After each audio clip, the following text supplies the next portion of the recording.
जैसा कि आप देख पा रहे हैं, आज हम उपस्थित हैं उत्तम सेवा समिति के कार्यालय में। सर्वप्रथम मैं आपको बता दूं, उत्तम सेवा समिति कार्यालय करती क्या है। आपने देखा होगा कि हमारे समाज में, हमारे संपूर्ण देश में बहुत सारी कुरीतियाँ इस प्रकार से फैली हुई हैं जो कि हमारे समाज को आगे बढ़ने में बाधक बनी हुई है। उन कुरीतियों से लड़ने के लिए बहुत सारे समाज सेवक हुए, महापुरुष हुए। उन महापुरुषों ने जो है समाज को आगे बढ़ाने के लिए, उनका मार्गदर्शन करने के लिए बहुत सारे कार्य किए। उन्हीं कुरीतियों में से एक जो एक बेटियों के लिए जो अब अभिशाप बनी हुई है, उसका नाम है दहेज प्रथा। क्योंकि आपने देखा होगा कि आज जो है प्रत्येक व्यक्ति बेटियों को जन्म से पूर्व ही जो है, उसका मेन कारण दहेज प्रथा है। क्योंकि जब बेटियां जब जन्म लेती हैं तो उनकी शादी को करने के लिए उनके पास पर्याप्त पैसा नहीं होता, उनकी आर्थिक स्थिति मजबूत नहीं होती है उनकी शादी विवाह करने के लिए। तो उसी शादी विवाह को सक्षम करने के लिए उत्तम सेवा समिति जो है कार्य करती है। तो हमारे साथ में उपस्थित हैं उत्तम सेवा समिति के पदाधिकारी, जो मेरे लेफ्ट हैंड की तरफ जो बैठे हैं, हमारे बड़े भाई आदरणीय श्याम चौधरी जी, हमारे उत्तम सेवा समिति के अध्यक्ष माता जी, एवं संस्था की कोषाध्यक्ष हमारी बहन जी, और ये भी हमारी बेटी जो है इनके सदस्य हैं। साथियों, उसमें सबसे पहले जो गर्व करने की जो बात है इस समिति के बारे में, वो गर्व करने की ये बात है कि जो है मातृभूमि की रक्षा हेतु तो बहुत सारे लोग जो है कार्य करते हैं, लेकिन एक बेटियों को की जो व्यवस्था है उसके कार्य करने के लिए मातृशक्ति ने जो मोर्चा संभाला हुआ है। तो उनसे मैं परिचय कराता हूं और मैं आपको उनसे अवगत कराने का प्रयास करूंगा कि संस्था क्या क्या कार्य करती है, कितने दिन से कार्यरत है। तो सर्वप्रथम मैं जो है चौधरी साहब से निवेदन करूंगा, आप अपना परिचय दें। आपका नाम क्या है?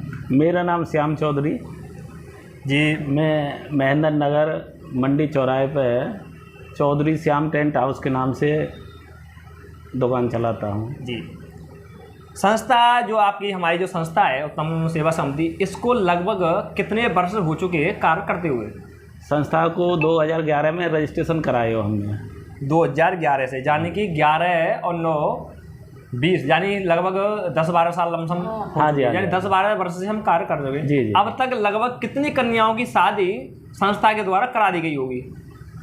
संस्था द्वारा पिछली ये जो प्रोग्राम हमने रखे हुए है, 2019 में 35 बेटी ने शादी कराई, और इसी बीच में फिर कोरोना काल आ गया तो वह समय 12 बेटी ने की शादी कराई कोरोना ख़त्म होते ही। और फिर अब प्रोग्राम रखा हुआ 2022 में देखो ठाकुर जी कितनी कराएंगे। ये ठाकुर जी की इच्छा है जी, ये ठाकुर जी को काम है, ठाकुर जी स्वयं करेंगे क्या व्यवस्था करेंगे। एक जो विशेष जो सवाल रहता है, हर व्यक्ति ये चाहता है कि मैं भी जो है दहेज प्रथा से बच करके मैं भी जो है सामूहिक विवाह के रूप में जा कर के कार्य करूँ, या मैं सामूहिक विवाह कराऊँ। तो उसमें लोग सोचते हैं कि कहीं ऐसा ना हो कि उस ज़िले में कार्य हो रहा है उस ज़िले के ही लोगों के लिए होगा। तो क्या ये जो कार्य है अपनी जो समिति है, या क्या अपने ज़िले की ही कन्याओं की शादी कराती है, या अपने प्रदेश की कन्याओं की शादी कराती है, या अपने देश का किसी भी राज्य से कोई भी कन्या आकर के इस समिति के द्वारा शादी करा सकती है? बिल्कुल है, किसी भी प्रदेश से आए के शादी करा सकें, ऐसा कुछ नहीं है। न कोई ज़िले की पाबंदी, न कोई प्रदेश की पाबंदी। हमारे यहाँ जो लोग आएंगे उनकी हम शादी कराएंगे, ऐसा कुछ नहीं है। लेकिन जो सरकारी अनुदान है केवल उत्तर प्रदेश की बेटी नहीं मिले, बाहर की जैसे राजस्थान है, अपने दिल्ली से कोई आ रही हैं या मध्य प्रदेश से आ रही हैं, तो उन बेटे ने सरकारी अनुदान नहीं मिल पाएगा जो सरकारी अनुदान मिलेगा। बाकी सामान है, जैसे अब सामान के बारे में बेटी बतावेगी हमारे कि क्या क्या सामान चाहिए और क्या क्या कागज़ चाहिए। ये सारी व्यवस्था बेटी है पूर्ण रूप से जानकारी है। यही कागज़ की फॉर्मेलिटी समा रहे हैं लोगों के। सर्वप्रथम आप अपना नाम बताएं। मेरा नाम चंचल चौधरी है। चंचल चौधरी जी, हमें ये बताएं कि जो हमारी जो संस्था है, ये संस्था लमसम कितने दिन से कार्य कर रही है, और इसका जो ऑफिस है ये कहाँ पर आ सकता है? इसका एड्रेस जो है हमारे जो व्यूवर्स हैं उनको दें।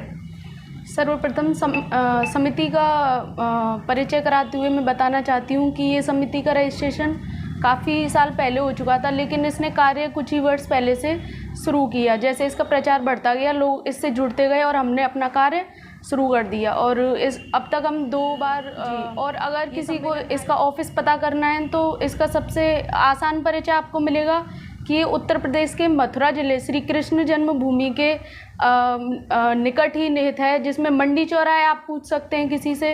मंडी चौराहे इसका एग्जैक्ट आपको ऑफिस मिल जाएगा।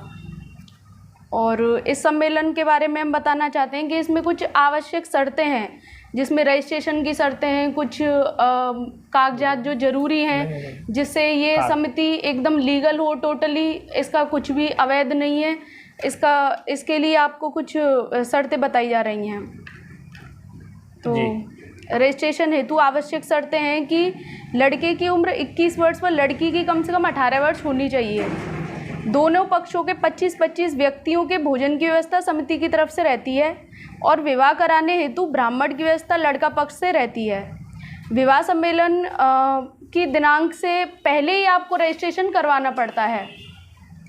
इसके साथ ही जो हमारी यूपी सरकार है वो सभी को जो इस समिति द्वारा करते हैं या फिर जो भी विवाह कराते हैं यूपी सरकार की ओर से, इसमें रजिस्ट्रेशन करा के उनको 35,000 रुपये का सरकार द्वारा अनुदान भी प्राप्त होता है।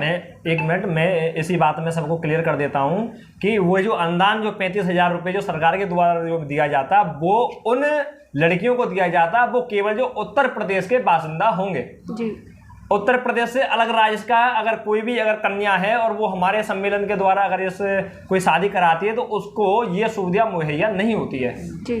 जी। इसके लिए आपको आधार कार्ड, जन्म प्रमाण पत्र चाहिए, फोटोकॉपी, लड़की के भी 5 फोटो चाहिए और लड़की के माता पिता का भी 1-1 फोटो चाहिए और बैंक पासबुक की फोटोकॉपी।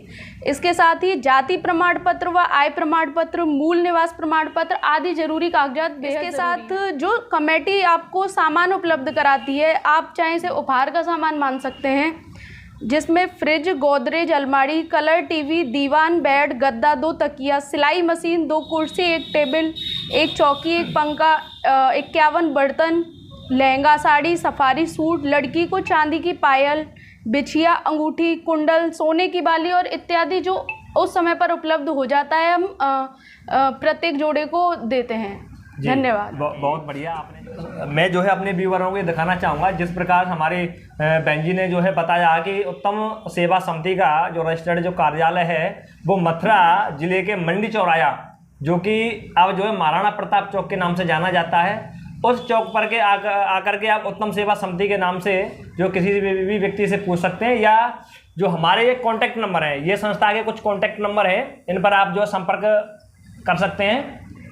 इस पर ये कार्ड है और कार्ड पर आपको नंबर दिखाई दे रहा होगा, और इस नंबर के द्वारा अगर आप मंडी चौराहे पर आकर के कॉल करते हैं तो आपको जो है किसी व्यक्ति के द्वारा वहाँ से पिकअप कर लिया जाएगा।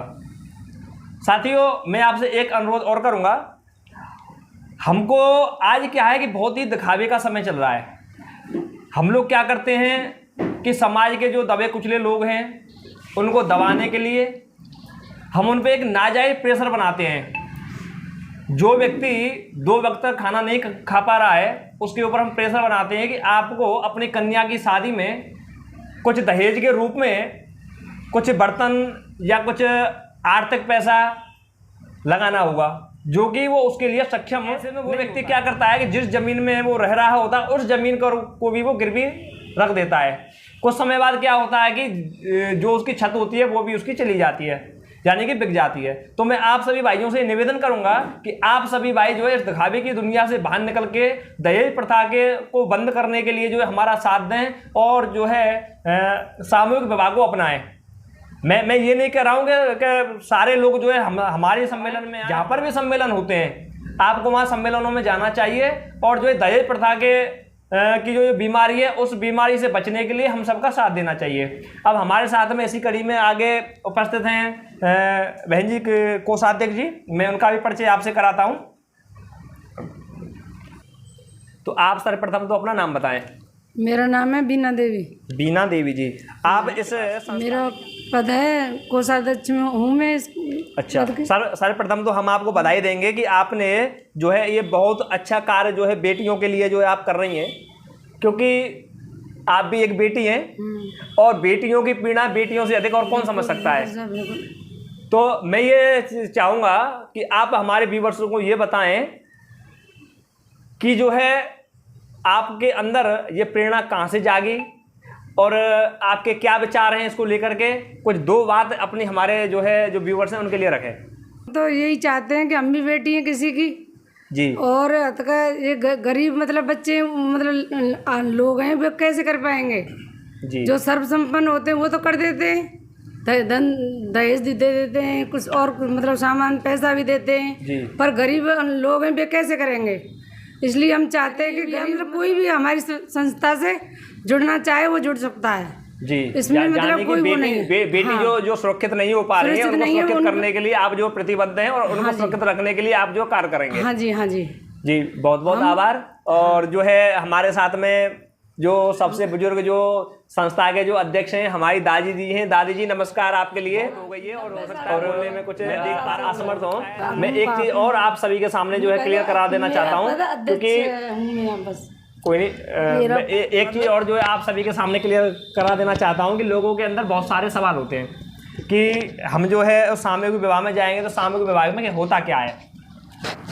लोग समझते हैं कि सामूहिक विवाह में जब हम जाते हैं तो हो सकता है कि हम जो है स्वयं जाएंगे और हमको चुनने के लिए वर हमको चुनने के लिए मिलेंगे, या लड़का जो आएगा तो उसके लिए वहाँ पर लड़की होगी और उसको हमें चुन लूँगा और वहाँ शादी हो जाएगी। या लड़की अगर आती है तो लड़की ये समझती होगी कि मैं वहाँ जाऊँगी तो मुझे वहाँ जो है मेरे सुयोग जो वर मिल जाएगा, लेकिन ऐसा नहीं है।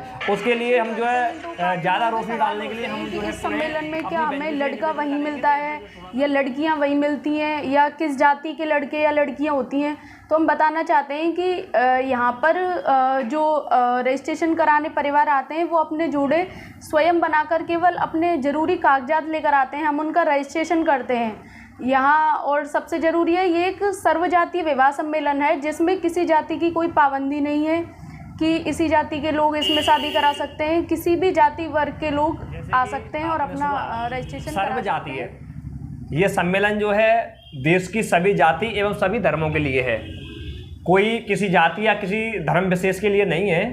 उसमें होता क्या है, मैं पुनः आप सभी को अवगत करा दूं कि जिस प्रकार से नॉर्मल प्रक्रिया होती है, जब हमारी बेटी शादी के योग्य हो जाती है तो बेटी के जो पिताजी होते हैं वो उसकी शादी करने हेतु जो है कहीं ना कहीं उसके लायक जो है लड़का ढूंढते वर ढूंढते हैं। जब वहाँ पर शादी संबंध फिक्स हो जाता है, अब बात आती है दहेज की। लेकिन बहुत सारे लोग ऐसे भी होते हैं, दहेज तो छोड़ो, वो अपनी बेटी के पीले हाथ करने में भी असमर्थ होते हैं। तो उन लोगों के लिए ये व्यवस्था है कि वो लोग अपनी लड़की के लिए कोई लड़का चुन लें और लड़का चुनने के बाद दोनों पक्ष, लड़की पक्ष और लड़का पक्ष जो है अपने कागजात लेकर के हमारे कार्यालय पर उपस्थित हों।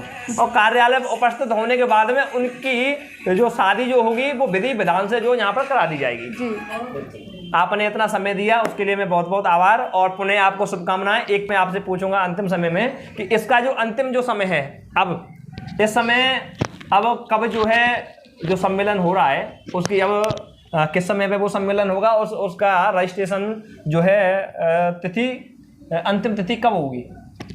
जी, विवाह के जो दिनांक होती है वो प्रत्येक वर्ष देवोत्थान एकादशी पर आयोजित कराया जाता है ये कार्यक्रम। तो हम करते हैं कि उससे पहले ही सारे रजिस्ट्रेशन पूरे हो जाएं जिससे हम विवाह व्यवस्था को आसानी से संभाल सकें और कोई रुकावट उसमें नहीं आए। तो करीबन 1 माह पहले तक हमारे रजिस्ट्रेशन हो जाते हैं। जाने कि मैं एक तरीके से कह सकता हूं कि अब जो सम्मेलन जो होने वाला है सर्वजातीय विवाह सम्मेलन, वो जो है देवोत्थान जो कि दीपावली के बाद आता है, और दीपावली के बाद में जो है ये सम्मेलन लग रहा है मथुरा जिले में। और उसके कार्यालय का पता मैंने आपको बता दिया है, मथुरा मंडी चौराहे उत्तम सेवा समिति में आकर के आप जो है संपर्क कर सकते हैं। अगर किसी प्रकार की अन्य जानकारी चाहिए तो मोबाइल स्क्रीन पर हमारे मोबाइल नंबर चल रहे हैं, उन मोबाइल नंबरों के द्वारा आप संपर्क करके भी अधिक जानकारी ले सकते हैं। बहुत बहुत धन्यवाद। जय श्री राधे, जय श्री कृष्णा।